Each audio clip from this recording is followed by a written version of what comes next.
ମୁଁ ତ ପୂର୍ଣ୍ଣ ମାତ୍ରାରେ ସରକାରଙ୍କ ନିୟମକୁ ସ୍ୱାଗତ କରିବି କାହିଁକି ନା ସରକାରଙ୍କ ପଦକ୍ଷେପ ଉଚିତ। ଏକଥା ବି ସମସ୍ତ ଯାତ୍ରା କଳାକାର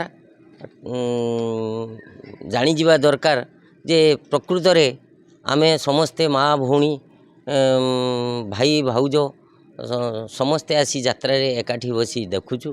ସେଠି ଅଶ୍ଳୀଳତାକୁ ପ୍ରଶ୍ରୟ ଦେବା ଉଚିତ ନୁହେଁ। ମୁଁ ସରକାରଙ୍କ ପଦକ୍ଷେପକୁ ପୂର୍ଣ୍ଣ ମାତ୍ରାରେ ସ୍ୱାଗତ କରିବି।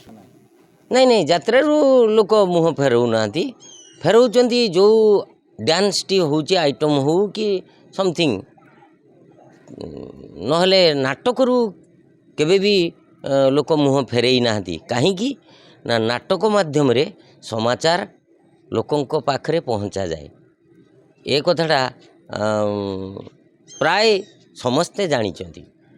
ସେମାନେ ରେକର୍ଡ଼ ଡ୍ୟାନ୍ସ ଦେଖୁନାହାନ୍ତି, ବାହାରେ ବୁଲୁଛନ୍ତି।